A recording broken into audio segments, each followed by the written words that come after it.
ជីវិតរបស់យើងបានប្រសើរអាស្រ័យយើងប្រឹងអាស្រ័យយើងមានចំណេះដឹងយើងអាចជួយគ្រួសារយើងក៏ដោយសារយើងដែរតោះតែយើងខ្លាំងបានយើងជួយគ្រួសារយើងបានជាពិសេសប្រទេសជាតិទាំងមូលអញ្ចឹងទាំងអស់អង្គជាកោសិការបស់គ្រួសារមួយកោសិការបស់វត្តមួយកោសិការបស់ព្រះពុទ្ធសាសនាកោសិការបស់ប្រទេសជាតិអញ្ចឹងត្រូវ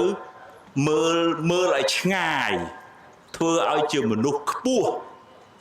កុំឲ្យវក់នៅទូចេះខ្លាចតែវក់រឿងលេងហ្គេមលេងអីហ្មងនៅតាមវត្តសង្ឃឹមតែព្រះអង្គគ្រូចៅអធិការព្រះមេគុណព្រះមន្ត្រីសង្ឃជួយមើលបើវក់នឹងហ្គេមហ្នឹងមិនមែនថាក្មេងស្រុកយើងឯងក្មេងស្រុកណាក៏មានបញ្ហាដែរលះបង់គោលដៅធំមកចាប់យកអាសេចក្តីសบายរីករាយទូចហើយដល់អញ្ចឹងអត់អាចខ្លាយជាមនុស្សរឹងប៉ឹងជួយការពារស្រុកទេសបានទេហើយខ្ញុំកណាចង់ឲ្យគុណចាស់បងប្អូនទាំងអស់គ្នាមិនមែនរៀនតែនៅក្នុងស្រុកទេរៀនយកបទពិសោធន៍ពីស្រុកនេះទៅជប៉ុនទៅកូរ៉េទៅអាមេរិកទៅណាប៉ុន្តែសួរថាធ្វើម៉េចខ្ញុំទៅបានបើខ្ញុំគ្មានតំណែងតំណងអីផងហ្នឹងកុំគិតអញ្ចឹងមួយជំហានទៅមុខយើងមើលឃើញឆ្ងាយបន្តិចមួយជំហានទៅមុខទៀតមើលឃើញឆ្ងាយបន្តិចទៀតខ្ញុំកណាមានកូនសិស្សមួយថាជាអ្នកធ្វើការរួមគ្នាផងកូនសិស្សផងគាត់មិនប្រកែទេប៉ុន្តែគាត់តស៊ូដាក់ពាក្យទៅរៀននៅអឺរ៉ុបដាក់ម្ដងមិនជាប់មិនអស់សង្ឃឹមទេដាក់ម្ដងទៀតអ្នកខ្លះអត់ហ៊ានដាក់ទេខ្លាចអីគេទាំងអស់គ្នាខ្លាចអីគេខ្លាចធ្លាក់ខ្មាស់គេ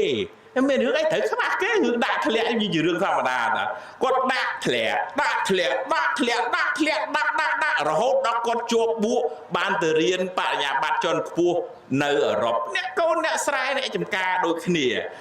កាលនោះនៅបួសជាប្រសង់ដូចគ្នាដែរឥឡូវគេមកវិញគេមានមុខរបរការងារអីទៅចំណេះដឹងហ្នឹងបានមកពីរៀនសូត្រហ្នឹងទៅអញ្ចឹងបានខ្ញុំកណាលើកទឹកចិត្តប្រកាសណាគ្រប់ព្រះអង្គបងប្អូនទាំងអស់គ្នាពង្រឹងហ្នឹងដូចថាកុំឲ្យប្រៀបធៀបតែគ្នាឯងនៅនឹងមើលឲ្យឆ្ងាយស្រុកទេសគេទៅដល់ណាហើយយើងត្រូវប្រឹងធ្វើម៉េចដើម្បីជ្រោងស្រុកទេសយើងឲ្យបានរឹងមាំគឺធនធានមនុស្សអញ្ចឹងបើបានជាខ្ញុំកណាបងប្អូនទាំងអស់គ្នាគុណចាស់កុំសុំកលុំសបាយតានឹងលេង Facebook តានឹង TikTok តានឹងលេង game តានឹងអីហ្នឹងអត់ទៅមុខទេយើងអត់អាចអភិវឌ្ឍស្រុកទេសយើងបានទេត្រូវងើយមើលឲ្យខ្ពស់បន្តិចប៉ុន្តែកុំភ្លេចមើលក្រោមផងសម្រាមជួយបោសសម្រាមផងងើយមើលដល់ជើងមេឃភ្លេចបោសសម្រាមនៅវត្តអាហ្នឹងអត់កើតទេ